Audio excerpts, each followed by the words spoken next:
Good morning, everybody, and welcome back to San Francisco, California. It's Matthew Lee with the Tao of Kung Fu. And today I wanted to start out and get in a little bit of Tai Chi. I showed up to class early again, and be sure, please don't tell any of my students I come here early, otherwise it's going to be a packed room. And I like having my own time to be able to do my own workout and be all warmed up and ready for when the students show up. So I came down today and decided instead of like a real rigorous workout, I wanted to do more of a Tai Chi and kind of calm things down and be a little more slow and relaxed today. So I wanted to do some basics on Tai Chi and get you started on doing a little bit of that. So let's do a couple of just beginning postures for Tai Chi. So first thing when you're starting out Tai Chi, you want to have a nice comfortable space. Tai Chi is called an internal art, and there's a lot of things that make it internal and make it meditative. One of the first things is, of course, that you're focusing on your breath.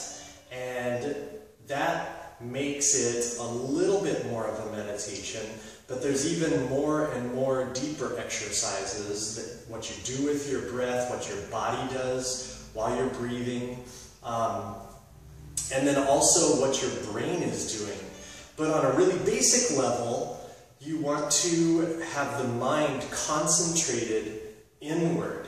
And that's one of the basic, most just fundamental things that makes a difference between an internal martial art and an external martial art. External, you're thinking outside and you're ready to hit and move real fast. But internal, you're thinking inside and you're very centered, and that's where all of your concentration and movement and thought are centered. So, the first thing I wanted to do is just a really simple standing posture that's just the starting posture of many of the forms. And it's going to just involve having the feet about shoulder width apart. Now in Tai Chi, you don't really ever completely lock the legs out, so you always leave just a little bit of a bend in the legs and a little bit of a bend in the arms. So it's going to be like a push-up. You don't really ever lock the arms out when you're doing a push-up because it stops you. You want a little bit of a bend in the arm so that the muscle's constantly working. And Tai Chi is going to be much the same. So you don't really want to ever let the body kind of go into that space where it's not doing any work anymore and everything is just locked into position and you're just kind of like a zombie standing statue. So remember, once you start a Tai Chi form, the movement is constant and never comes to a full stop. It's always changing from one circle to the next circle, and just like a roller coaster. And it doesn't stop until the ride is over. If the roller coaster stops before the ride's over, there's something seriously wrong. And the same goes for internal styles like Bagua and Tai Chi.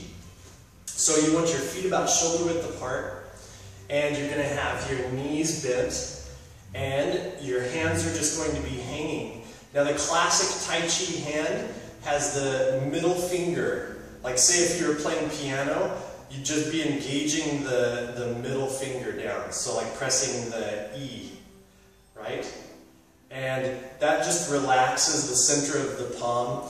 If you're sensitive enough to feel like the flow of blood and movement in the palm, you'll realize the palm gets a little bit warmer when you're, and a little more tingly when the middle finger is just inwards, just a little bit.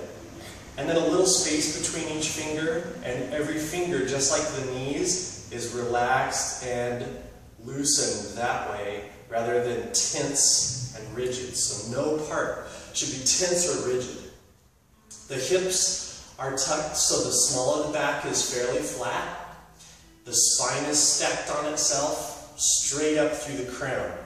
So just like one of these poles here, your spine is going to be up, and that way everything is aligned directly on top of each other, and you can relax your muscles as much as possible and use your structure.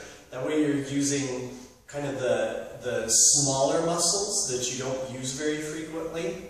Tai Chi trains a lot of the really, really small muscles. When you wear them out and they get stronger, then the whole body gets stronger.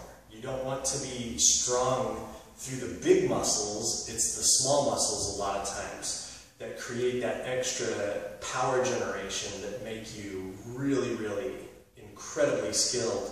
And that's what causes your quicker reactions and your quicker like snap and power, so that you're moving a lot faster.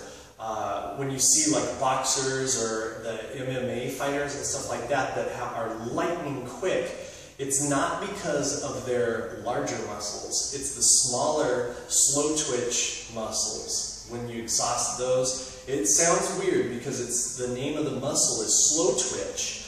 But when the slow twitch muscles get exhausted and become stronger through exercise, then you actually move faster and quicker. So that's one thing that Tai Chi is all about, is exhausting the slow twitch muscles. So two key elements of that is that, first off, you move really slow so that those muscles get exhausted, and then you try to really relax so that you're using just the smallest muscles in the body. The larger muscles in the body you want to try to have completely relaxed to where you can kind of pinch those all the way down to the bone.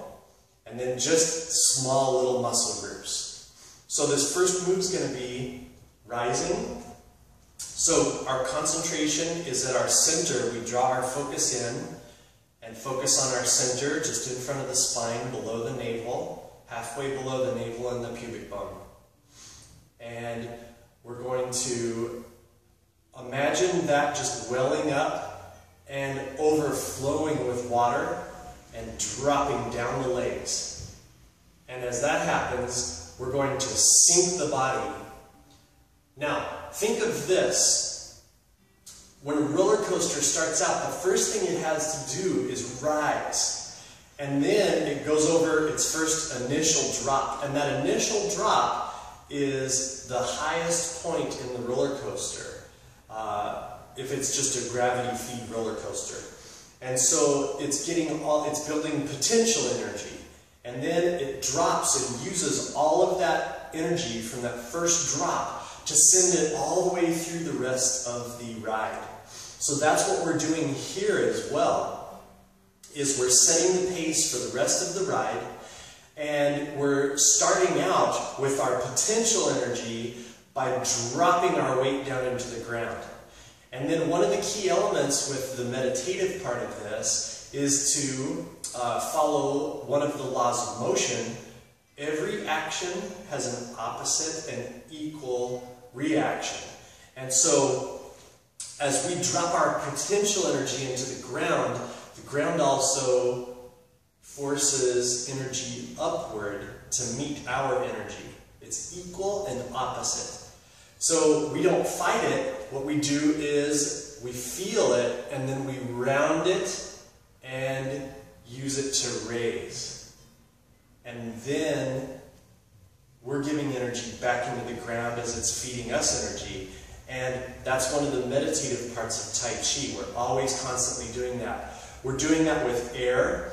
Even though we don't feel it, we're not sensitive to it, that's one of the things that we want to focus on. As we strike into the air is actually pushing back with the same amount of force that we're striking out with. We just are used to the movement and we're strong, so we don't feel it. We feel like air is kind of insubstantial until something like a tornado or something like that comes by. And then we realize air has a ton of power. So when we're doing a movement and striking, then we're getting that same amount of energy backwards. And so we're constantly developing. And that way, as you're stepping, you're not only focusing on the up and down energy sensitivity of feeling the earth pressing up into you, but also the air pressing against you from down and from in. So I was watching a documentary on YouTube last night, actually, and they were talking about they were in one of the deepest trenches in the world, almost 5 miles below the surface of the water in the ocean. And there's these tiny, like, sucker fish. I don't remember the exact name of them. But they live at this incredible depth. And they were even talking about the technology they had to do to make the cameras to where the cameras could survive this depth. Because they said it was like, literally like having 1,000 elephants standing on each other on top of a car, on top of you at that bottom of the ocean, because the weight of all the water down there, the pressure is so high. And we don't realize the same thing happens to us from the air, and we're living on the bottom of that atmosphere of air as we're connected to the ground. And if something lived 5 miles high in the atmosphere, it would be used to much less weight, and if it came down here, could possibly be crushed. So we're always getting that kind of energy landing on us, and that's what we're focusing on to develop our Tai Chi, our strength and our power and our movement. That's a lot of the different meditations going on in Tai Chi, so it's a lot to comprehend. But with practice, it's really fun.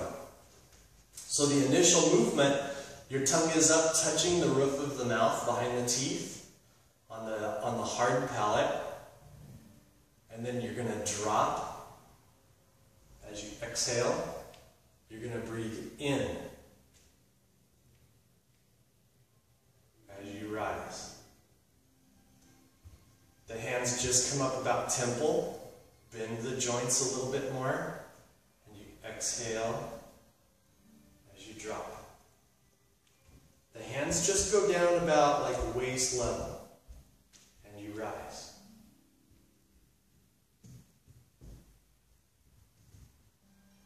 And one of the keys to this is just going slower and slower, and then you're going to be drawing your breath longer and longer.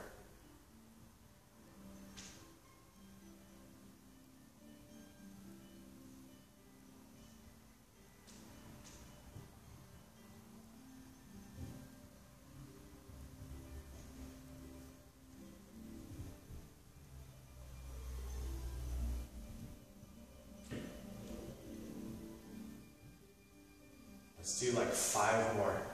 So the spine stays up pretty straight, just like you're rising and sinking. If my back was up against the wall, I'm using mostly my legs.